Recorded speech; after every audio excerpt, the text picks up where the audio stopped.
Muchas gracias por invitarme a este fabuloso congreso. Realmente las charlas han estado espectaculares.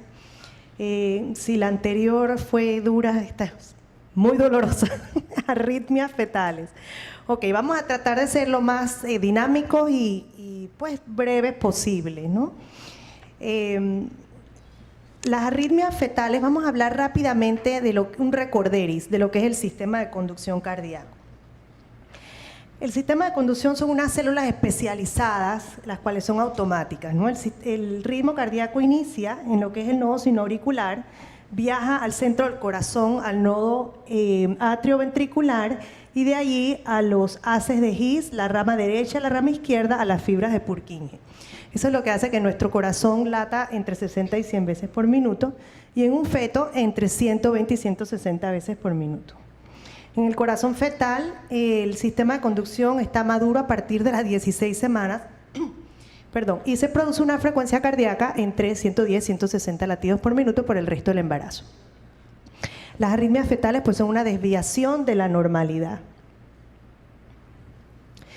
Los mecanismos de las diferentes arritmias fetales pueden ser por una automaticidad normal, por una conducción anormal o ambas. Y esto se sabe que complican más o menos un 1 o 2% de los embarazos. Las podemos dividir dependiendo de cómo esté el ritmo cardíaco, si son irregulares o regulares, o por la frecuencia en taquicardias o bradicardias.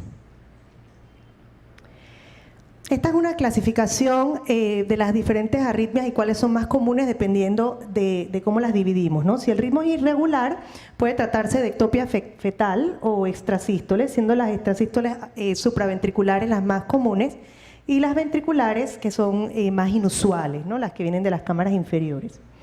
Si el ritmo está muy rápido, las taquicardias, entre ellas la más común, la taquicardia sinusal o la taquicardia supraventricular, y el flúter atrial o aleteo atrial, que es más inusual. Si son muy lentas, las bradicardias o bradiarritmias, como la bradicardia sinusal, el bloqueo AB completo o el bloqueo AB de primero o segundo grado. Y otras como por ejemplo, que son más inusuales, las taquicardias de la unión, las ventriculares o anormalidades, por ejemplo, del intervalo QT, que son mucho más complejas y difíciles de diagnosticar prenatalmente. Entonces, en la actualidad, el mejor método para detectar las arritmias fetales es el ultrasonido bidimensional. Este nos sirve también para valorar todo lo que es la anatomía fetal, ya que en un 10% de pacientes que tienen taquicardias supraventriculares pueden tener también anomalías de la estructura del corazón. Igualmente, pacientes que tienen bradicardias, especialmente el bloqueo AB completo, hasta en un 50%. En el ultrasonido 2D también se pueden detectar datos subjetivos de hidrops fetal, que son complicaciones principalmente de las taquicardias, que nos dicen que ya la arritmia ha afectado el funcionamiento normal del corazón.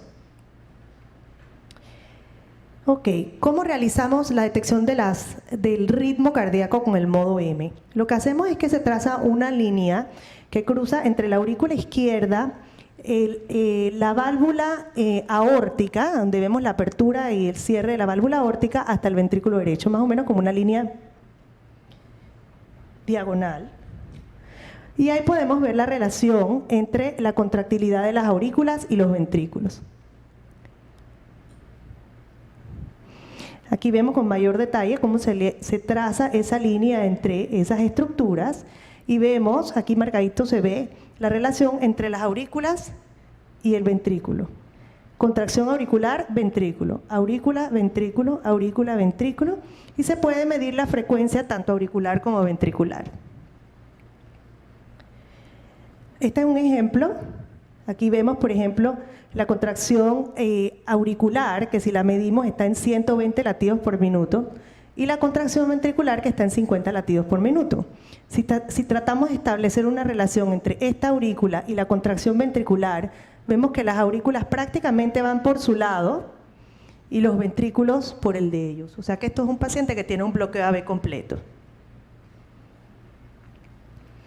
El Doppler pulsado es un poquito más sencillo, Se coloca el sample volume entre el tracto de entrada y el tracto de salida del ventrículo izquierdo, y ahí podemos tomar las imágenes o los espectros Doppler del tracto de entrada y el tracto de salida, las que se llaman las vistas de inflow-outflow. Aquí vemos el tracto de entrada, la onda E y la onda A, que es la que corresponde a la contracción auricular, y esta es el Doppler del tracto de salida aórtico. Esto nos sirve para ver también la relación entre aurícula, ventrículo, aurícula, ventrículo, aurícula, ventrículo, y medir los intervalos como el intervalo PR mecánico, que lo vamos a ver más adelante. Otros métodos que se pueden utilizar, que son más sofisticados, son el Doppler tisular. Se puede utilizar el monitor de frecuencia cardíaca fetal externo, pero este no es confiable, como por ejemplo para frecuencias cardíacas por arriba de 240 por el aliasing que ocurre, ¿no? La magnetocardiografía fetal y la electrocardiografía fetal, que son, como les dije, métodos más sofisticados y que no son de uso pues en las prácticas. Esta es la distribución de las arritmias según la frecuencia. Las más comunes son las extrasístoles supraventriculares. Son latidos por aumento de la automaticidad que ocurren en las aurículas. Ellas pueden ser conducidas o bloqueadas, se lo vamos a ver un poquito más adelante. Seguidas por la taquicardia supraventricular, el bloqueo AV completo, el flúter atrial, el bloqueo AV de segundo grado, la taquicardia sinusal, la taquicardia ventricular, fibrilación auricular, que es bastante inusual, la taquicardia nodal, que también es bien inusual, y la la bradicardia sinusal. Bien, vamos a dividirlo entonces en los ritmos irregulares. Si vemos un feto que está teniendo estas pausas o ritmo irregular, lo más frecuente es encontrarnos con las extrasístoles. Son las arritmias más frecuentes y son más frecuentes al final del segundo e inicio del tercer trimestre. Ellas pueden que se conduzca uno a uno, o sea, que cada latido extra conduzca al ventrículo o puede que no conduzca. En el caso de no conducir, entonces la frecuencia cardíaca final del feto podría ser un poco más lenta, pero siempre va a ser irregular. Son benignas e intermitentes y el peligro estriba en que un 1 a 3% pueden degenerar en una taquicardia supraventricular. Hay un pequeño porcentaje de fetos que tienen extrasístoles supraventriculares que pueden tener anomalías cardíacas congénitas. No es la regla, es más bien la excepción, de un 0 a un 2%. Sin embargo, siempre que hay un paciente que tiene una arritmia fetal, se recomienda que se haga el ultrasonido fetal, el ecocardiograma fetal formal. Si las extrasístoles son aisladas, o sea, menos de 3 a 5 en un minuto, el manejo es expectante y la paciente se puede ver en sus citas prenatales, evaluarse en cada visita prenatal. Si las extrasístoles son frecuentes, entonces las evaluaciones deben ser al menos semanales para asegurarnos de que el bebé o el feto no está entrando en taquicardia sostenida. Es recomendable, como mencioné, realizar un ecocardiograma fetal formal para evaluar la estructura y la función cardíaca. También debe instruirse a la madre que si, por ejemplo, tiene disminución de los movimientos fetales, eso podría estar relacionado con una taquicardia fetal sostenida y compromiso del feto. Se recomienda también que la madre disminuya su consumo de cafeína y evaluar por la función tiroidea. Las extrasístoles nodales y ventriculares son mucho menos frecuentes que las extrasístoles supraventriculares. Estas son más difíciles de diagnosticar, especialmente las nodales, porque en el modo M vamos a ver actividad tanto auricular como ventricular. Solo que vamos a ver que no van a estar la auricular primero y la ventricular después, sino que van a estar prácticamente las dos juntas. En las ventriculares solamente vemos actividad ventricular sin actividad auricular que la preceda. El riesgo igual ocurre si la taquicardia ventricular se convierte en una taquicardia ventricular, si la extrasístole ventricular se convierte en una taquicardia ventricular sostenida. Vamos a hablar un poquitito de la taquicardia supraventricular. La taquicardia fetal sostenida o una taquicardia intermitente, que es frecuente y prolongada, por lo menos en más del 50% del tiempo, pone en riesgo el feto, en riesgo de falla cardíaca. Los signos ecocardiográficos tempranos de falla incluyen agrandamiento de las aurículas y regurgitación de las válvulas atrioventriculares. Los signos tardíos incluyen cardiomegalia, disminución de la función sistólica, hídrops no inmune. Los signos de hídrops en evolución incluyen el acúmulo de líquido pleural, líquido pericárdico, ascitis o edema subcutáneo. Estos signos pueden ocurrir con tan solo 24 horas del paciente estar en taquicardia sostenida. El monitoreo de estos fetos debe ser diario. La meta de tratar a estos pacientes es evitar el hídrops fetal o la resolución del mismo si ya se ha establecido. La mortalidad de fetos con arritmia hídrops alcanza más de un 50%. Esto entonces se logra con medicamentos antiarrítmicos, ya sea in útero o postnatal, dependiendo de cada caso en particular.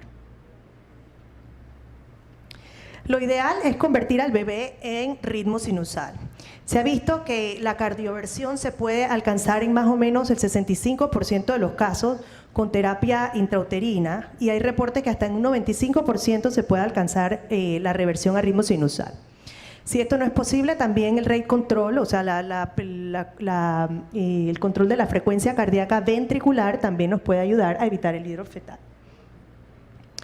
Es importante, como les mencioné, hacer un rastreo completo de lo que es la anatomía cardíaca, ya que muchas veces se puede asociar un 5 a 10% en anomalías cardíacas congénitas, como es en el caso del síndrome de Wolff-Parkinson-White con la anomalía de Epstein, que es un desplazamiento hacia el ápex de la válvula tricúspide. El mecanismo de la taquicardia supraventricular es el que conocemos como reentrada. ¿Qué significa reentrada? Que el haz anómalo o las fibras anormales que tiene el paciente hacen el circuito de reentrada entre el nodo atrioventricular y las fibras anómalas. Y esto hace que las frecuencias cardíacas entonces alcancen entre 240 a 260 latidos por minuto. El manejo depende de la condición del feto y de la edad gestacional. Si es un bebé a término, se puede hacer la terminación del embarazo y tratar al feto postnatalmente. Puede ser, dependiendo de, como les dije, qué tanto porcentaje del día está el paciente en taquicardia. El manejo in útero es lo posible por administración de antiarrítmicos a la madre y también por administración directa al feto. El manejo dependerá de qué tan rápida sea la taquicardia. Una taquicardia mayor de 220 latidos muy probablemente sí tenga un compromiso cardiovascular y una progresión a hídrops fetal. Si la taquicardia dura más del 50% del día, pues sí vemos que hay relación con el desarrollo de hídrops. Si hay periodos cortos de taquicardia, menos del 20% del día, puede ser bien tolerado, pero sí necesitamos vigilancia bien de cerca de esta paciente. Como les comenté, si el bebé está a término, el tratamiento postnatal es el recomendado. Si hay evidencia de que se está desarrollando hídrops fetal, se recomienda tratar médicamente intraútero en vez de interrumpir el embarazo, principalmente si es un bebé prematuro. Se recomienda inclusive tratar intrauterinamente hasta que, si ya se ha establecido el hídrops, hasta que éste resuelva o lograr exitosamente la cardioversión, ya que tener un paciente prematuro con hídrops fetal tiene un muy alto riesgo de morbimortalidad. El manejo debe ser en conjunto entre el obstetra y el pediatra cardiólogo. Se debe tomar una historia clínica, examen físico y una historia cardiológica de la madre. Los medicamentos que esta toma, un electrocardiograma materno, la presión arterial y laboratorios de entrada. Usualmente el tratamiento se hace intrahospitalario, se monitoriza a la paciente por 24 horas, ya sea con monitoreo externo o con Doppler horario para ver qué es el porcentaje de tiempo que el bebé pasa en taquicardia sostenida. Si el feto no está hidrópico o si la taquicardia es intermitente, se podría pensar iniciar digoxina ambulatoriamente, pero de nuevo, siguiendo la paciente semanalmente o cada 2 semanas para obtener niveles óptimos del medicamento. Para todas las drogas, todas las otras drogas que no sean digoxina, se amerita un monitoreo cardíaco continuo de la madre y electrocardiograma diario. La droga de elección hoy día es la digoxina, puede ser digoxina oral o intravenosa, tiene un 51% de éxito en cardioversión intraútero. La dosis de impregnación a la madre se puede utilizar de 1 a 2 miligramos divididos de esta manera, 0.5 miligramos, luego seguido de,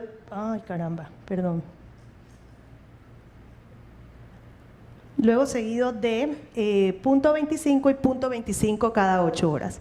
Al día siguiente tomamos el nivel de digoxina y vemos a ver cómo está y a ver si se necesitan extra dosis para obtener un nivel óptimo entre 1 y 2 nanogramos por ml. Las dosis adicionales se pueden dar hasta conseguir este nivel en el suero materno, en los primeros días de tratamiento. Debemos saber que demora hasta 24 horas poder obtener el estado de equilibrio en el feto. O sea que si el nivel materno está normal, pero el feto sigue en taquicardia, podemos dar un chancecito y no dar extra dosis a la madre, ya que podemos causar toxicidad en la misma.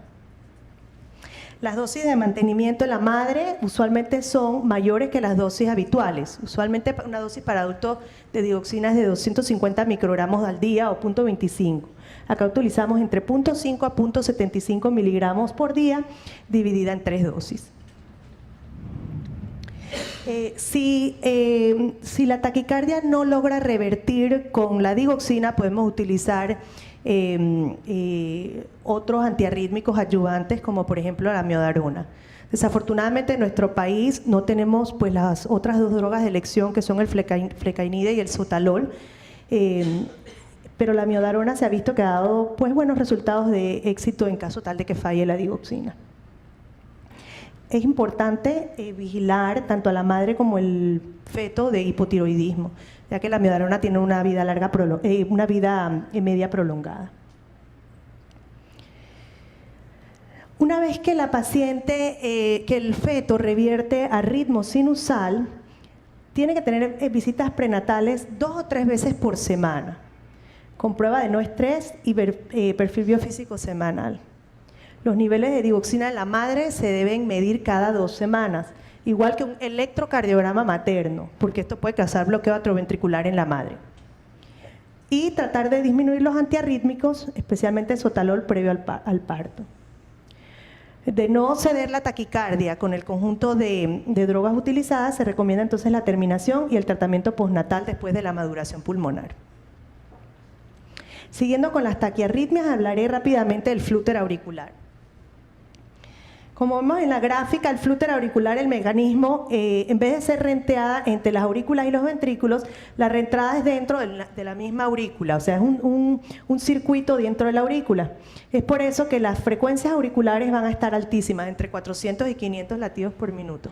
Pero la conducción, porque el nodo es más lento, puede ser 2 a 1, 3 a 1 o 4 a 1. Como vemos aquí en la gráfica, él tiene 1, 2, 3 ondas P y un QRS, o sea que esto es una conducción 3 a 1. Y se sospecha de la siguiente manera: si el bebé se mueve, porque él puede tener una frecuencia cardíaca normal, como vemos aquí, este bebé puede tener una frecuencia más o menos 120. Pero si no hay variabilidad con el movimiento del bebé, eso es lo que nos hace sospechar que puede haber, especialmente si cuando hacemos el ecocardiograma, cuando hacemos el ultrasonido, vemos que hay como una actividad extraña en la aurícula, ¿no? La taquicardia ventricular es muy rara en fetos. Casi siempre se puede asociar con problemas como, por ejemplo, miocarditis.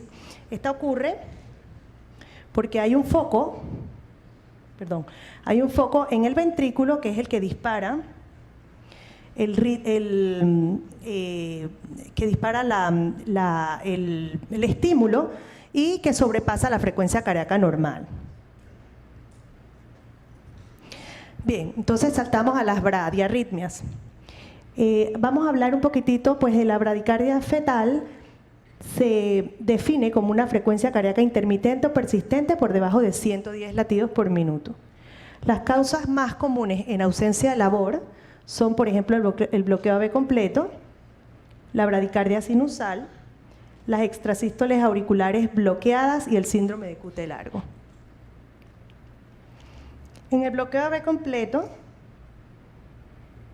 ay, no me sirve el señalador. Bueno, en el bloqueo AB completo, como vemos en el electrocardiograma que muestro, vemos que no hay una relación entre las ondas P y los QRS. Las ondas P son simétricas y si las medimos pueden tener una frecuencia normal entre 140 160.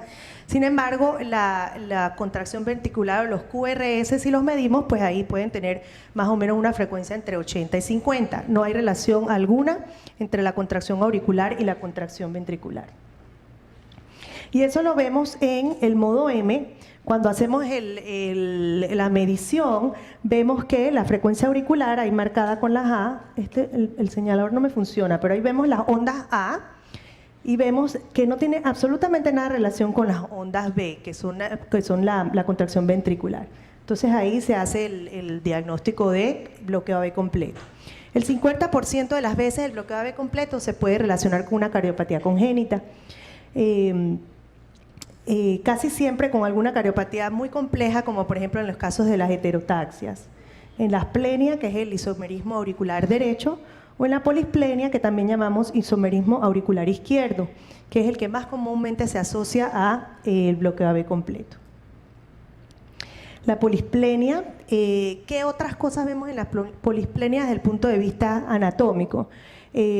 Con lo que lo correlacionamos más es con interrupción de la vena cava izquierda, con continuación con la vena ácigos, comunicación interauricular, comunicación interventricular o canal atrioventricular completo.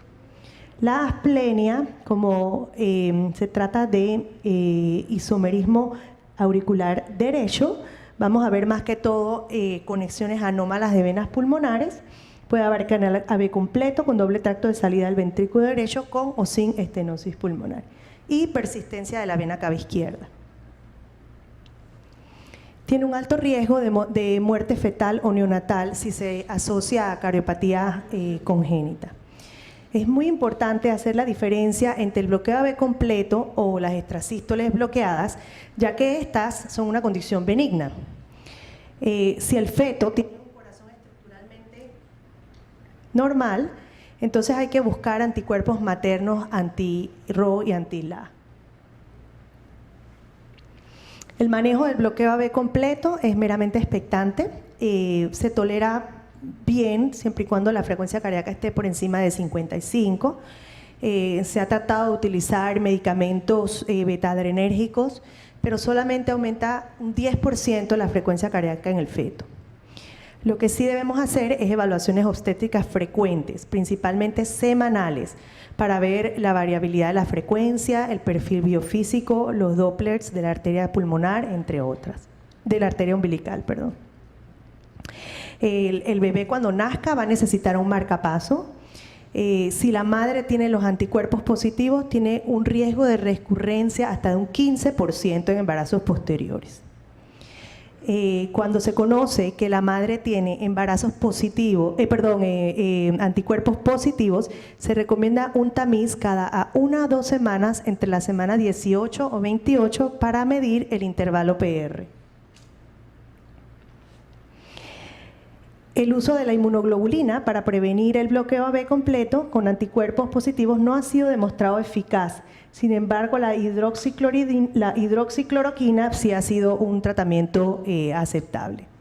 Si hay evidencia del prolongamiento del intervalo PR, entonces se puede dar un tratamiento preventivo para evitar el bloqueo AB completo. Esta es la manera como medimos el intervalo PR. Aquí vemos el intervalo PR. Oh, no me sirve el... No tiene batería. Bueno, el intervalo PR es del inicio de la onda P hasta el inicio del QRS. Y en el ecocardiograma, en el Doppler del ritmo fetal, se mide desde el inicio de la onda A, que fue la que mostramos al principio, hasta el inicio de la onda de la aorta ascendente, ¿no? Hay valores normales dependiendo de la edad gestacional. en averaje es más o menos 120 milisegundos en el feto. Y hacer pues mediciones semanales, nos podemos dar cuenta en estas madres que tienen los anticuerpos positivos si están en riesgo o no de llegar a tener un bloqueo atrioventricular completo. El ritmo cardíaco en la bradicardia sinusal, pues es un ritmo cardíaco menor de 100 latidos por minuto. Casi siempre estos son breves, espontáneos, resuelven y son secundarios a compresión de la cabeza o compresión del cordón umbilical. Ay, gracias. Ahora sí. Bueno, rapidito voy a mostrar aquí lo que estaba hablando, ¿no? Este es el intervalo PR. De aquí a acá, y este es el PR mecánico, desde donde empieza la onda A hasta donde empieza el Doppler del outflow de la aorta ascendente, ¿no? Y de esa manera podemos medir cuántos milisegundos mide ese intervalo PR mecánico, y ahí vemos si hay progresión con cada cita, ¿no? Muy bien. Mencionaré las extrasístolas auriculares bloqueadas. Como comenté inicialmente, es importante hacer la distinción entre estas y un bloqueo AB completo. En esta siempre vamos a ver que la onda P está adelantada. Aquí en el electrocardiograma vemos, este es el electrocardiograma del paciente, ¿no? QRS aquí, PQRS, PQRS, PQRS. Si trazamos el intervalo, o sea, la distancia entre esta y esta es la misma que esta y esta, pero esta onda P, y ven que está más adelantada, ¿no? Así es que sabemos que es una extrasístole y que no conduce porque el QRS, o sea, el corazón, se encuentra en periodo refractario, o sea que no lo estimula porque el corazón está en periodo refractario. ¿Ok? Entonces estas son extrasístoles bloqueadas. ¿Cómo nos damos cuenta? En el Doppler es lo mismo que vemos aquí lo vemos acá. Esta onda A estimula esta onda B, esta A,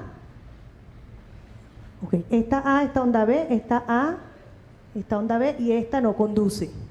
¿Okay? Esta onda B, esta de aquí no conduce, entonces son extrasístoles bloqueadas. Esto sí es mucho más difícil, que es el pseudo bloqueo por síndrome de QT largo. Muy difícil hacer diagnóstico intrauterinamente. ¿Qué pasa aquí? Aquí la onda P conduce, pero la siguiente onda P entra cuando en el intervalo QT, que es la relajación o el periodo refractario del corazón, la onda P entra en ese periodo refractario, el corazón está apenas terminando su relajación y no hay conducción y no hay sístole. Muy difícil de darse cuenta fetalmente, pero sí se pueden hacer con métodos más sofisticados, ¿no? Gracias.